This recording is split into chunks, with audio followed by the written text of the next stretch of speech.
So as it's Mental Health Awareness Week, I thought I'd do a very kind of short little Kundalini yoga based routine that can help shift our energy, change our mood, because a lot of times when we get depressed, sometimes it's stuck trauma or depressed emotions when we haven't dealt with our emotions.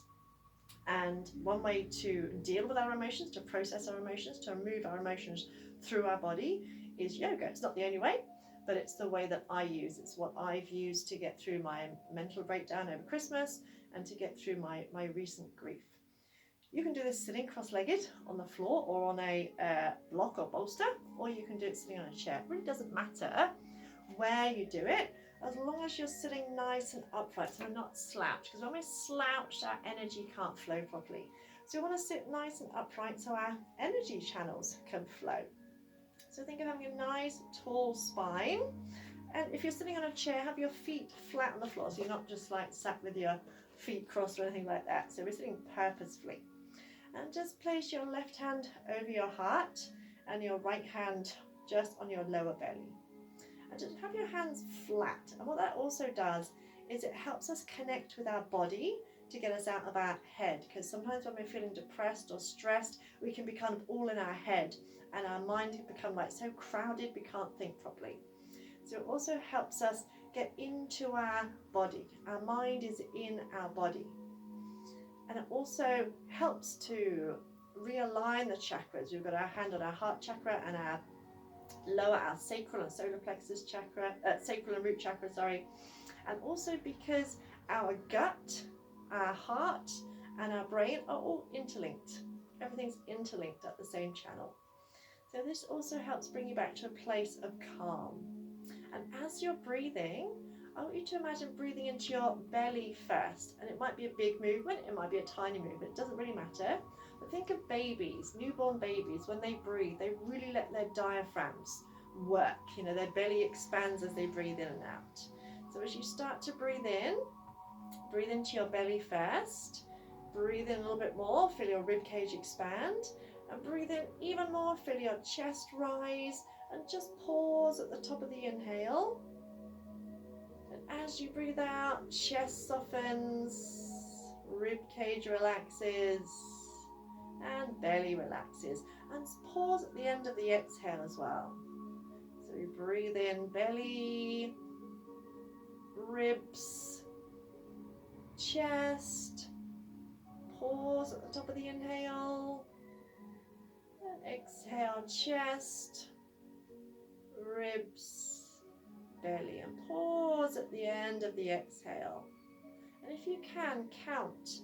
So you're breathing in for 5 counts, literally 1, 2, 3, 4, 5. Hold the breath for 1, 2, 3, 4, 5. Then breathing out, 2, 3, 4, 5. And hold the breath out, 2, 3, 4, 5. And just continue breathing that way. And what it also does, it affects our vagus nerve. So the vagus nerve is the longest nerve in the body, and that has been scientifically proven to bring you to a state of calm. So if you're feeling kind of tense, when we're stressed, depressed, whatever, we tend to breathe up in our chest. So breathing into the belly has been proved to lower our blood pressure, lower our heart rate, and bring us to a state of calm, as well as the fact that oxygen is our body's fuel. And when we're not breathing properly, we're not getting enough oxygen in, we're not getting enough fuel, so we can't think clearly. So we do end up being more kind of, all, sort of all in our head and not thinking straight. So as well as bringing your mind, your awareness into your body, as well as kind of giving yourself healing. And we all respond to touch. We all respond to touch, whether it's touch from someone else or when we're touching ourselves. And it can be very calming, which is why we tend to kind of, touch people when they're feeling grief or when they need reassurance. So we can literally balance our own parasympathetic and sympathetic nervous system simply doing these few deep breaths. So breathing in for a count of 5, inhaling belly, ribs, chest. Hold for a count of 5.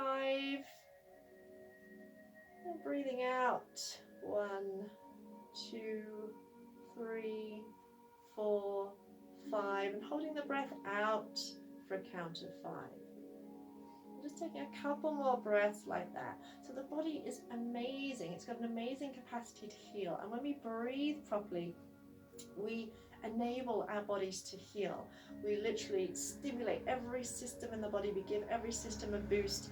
And we're more able to cope with stress. We're more able to cope with depression and to work through it, because we feel emotions in our body. It's not just up here. We feel it in our body. And so we need to physically do something in order to process those emotions.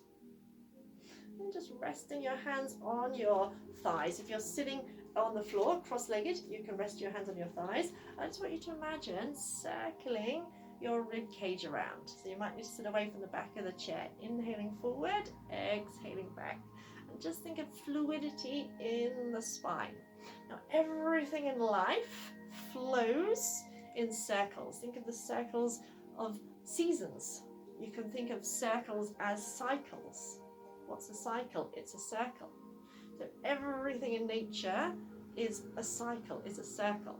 So the body loves circular fluid movements, and this can kind of shake up, if you like, your energy, shake up your cells. And in Kundalini, it stimulates Kundalini energy, which is at the base of the spine. So inhale as you come forward, exhale as you come out. It's also quite an energizing exercise, but if you're feeling kind of a bit frazzled and a bit wired, it won't overstimulate you, and you can go slower if you need to. But try and keep your shoulders relaxed, and instead of worrying about whether you're doing it right or wrong, just go with the flow and say to yourself, when I let go, I am in the flow. So often we want to hold on to things. We want to know the reason for things. We want to be in control. And sometimes we just need to let go and be in the flow. And then just change directions. And you might notice that one direction feels a bit and the other direction feels quite smooth. Again, don't worry if your variation doesn't look the same as mine. One of my teachers says, imagine circling your rib cage around your tailbone. And another one says, imagine scraping the inside of a jam jar with your rib cage. So whatever works for you. It's when our ego gets in the way. We're like, I don't know if I'm doing it right, and it feels all stiff and rigid. So just literally, you can imagine like a belly dancer. Or imagine your spine is like a whirlwind. And come back. And still keeping your hands on your thighs. If you're sitting cross-legged, hold on to your shins. As you breathe in, lift your chest. Imagine lifting and opening through your heart. As you breathe out, round over slightly. And imagine lifting through the back of your heart. So breathe in, open your heart. Breathe out, round over. So imagine your spine from your tailbone to the base of your skull, and you're just moving your spine. So we breathe in, breathe out. Breathe in and out through your nose, and just keep your head still. It might move a little bit, but don't consciously move it. So don't like stick your chin up and crunch the back of your neck. Just literally think of your spine. And to start with, it might seem like there's not much movement in your spine, and that's perfect, because that is why we do these exercises. And in India, they say you're as young as your spine is flexible, or you're as old as your spine is flexible. So keep your spine flexible, and you'll stay young, healthy, and happy throughout your life. You're lifting your heart, lifting through the back of your heart. Breathe in, breathe out. Because when we get depressed, we tend to get kind of closed off. We close our heart center. So this simple exercise helps to open our heart center and literally lift our mood. So if you're doing this cross-legged, hold on to your shins. So it's like a cat stretch, cat-cow stretch as they call it in yoga. Oh, I just call it a cat. Never looks much like a cow to me. So it's like that, but just doing it sitting. So just flex and round.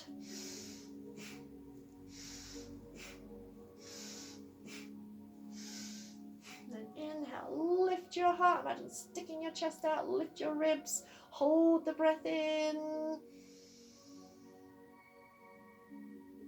And release. And just bring your left hand palm out, your right hand palm in, and just grip your hand. So this is Ganesh Mudra. Now Ganesh is the elephant, the Indian deity, and she is the remover of obstacles. I want you to hold your hands at your heart level, so at our heart center level. Relax your shoulders and just pull your hands apart slightly so you can feel your arm muscles engaging. And this also works our physical heart as well as the chest muscles. And when you do a little twist, you can inhale, twist to your left, exhale, twist to your right. So you're not twisting very far, but I want you to imagine twisting through your chest. So instead of swinging the arms around wildly, twist through your chest. In, out, in, out. And if you need to go a little bit slower, just go a little bit slower. Again, make sure your spine is nice and tall. Still keep pulling the hands apart. So we're activating our heart chakra. Because when we're kind of depressed, our heart chakra can kind of almost like shrivel up and close down. And we close ourselves down as well.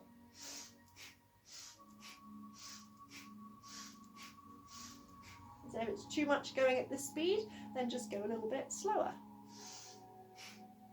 Remember, it's not about how far you twist. It's not a competition to see how far you twist, because you probably won't twist very far if you're doing it properly. Keep your shoulders relaxed, keep that grip, keep pulling the hands apart.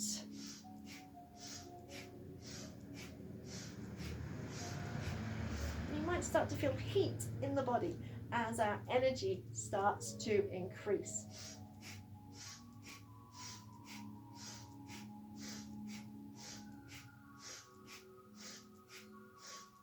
Just a few more seconds.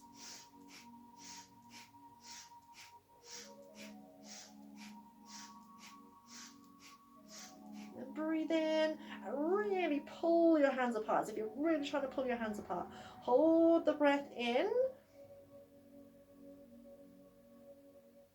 And release. And just shake out the arms a little bit. Shake out the arms and imagine shaking off any energy, any emotion that you don't want in your life. Literally shake it off.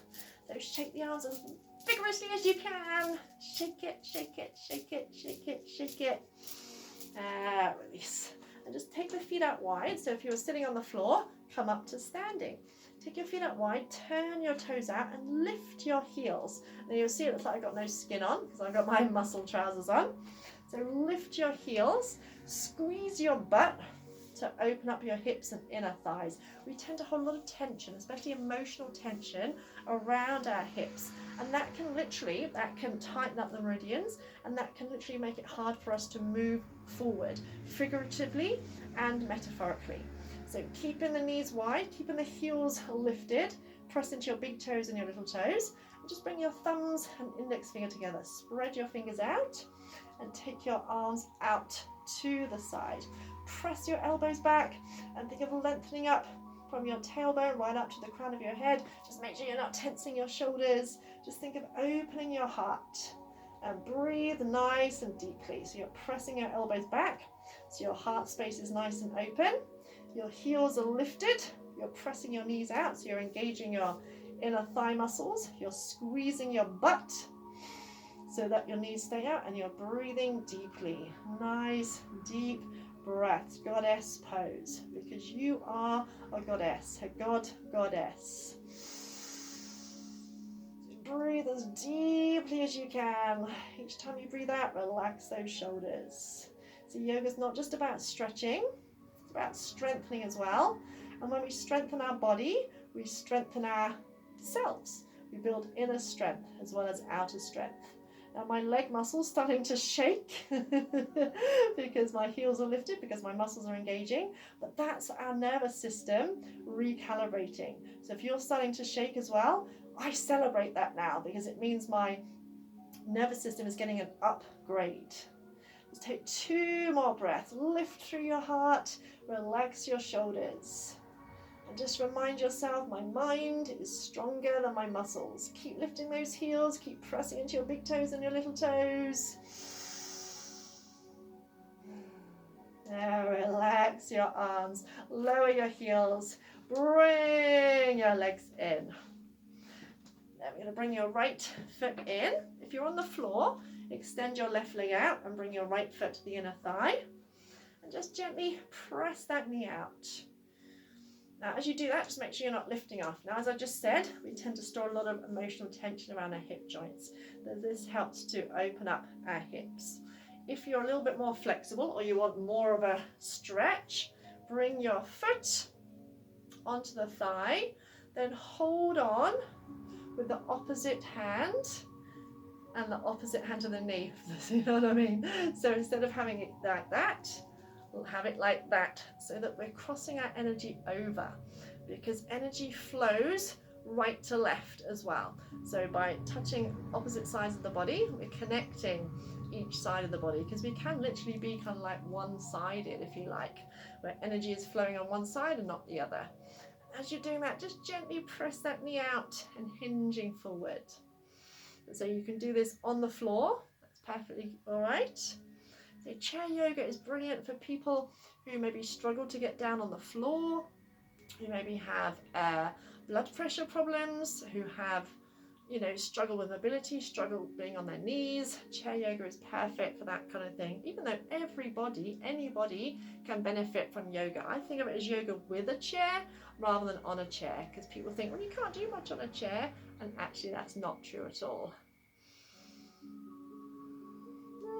Gently release that leg, and bring the other foot in. So again, either the foot against the inner thigh, gently press that knee out, or if you can, bring your foot on your thigh, and again, hold on with the opposite hand. So opposite hand to foot, opposite hand to knee, and you'll notice on this side, I'm a little bit stiffer on this side, and just hinging forward and back.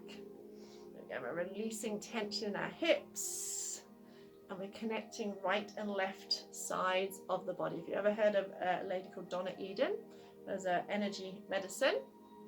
This is very similar to one of the exercises that she teaches.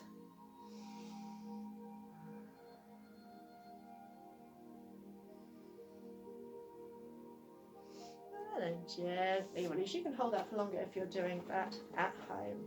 And then just notice how you're feeling now. So this is just a brief taster session.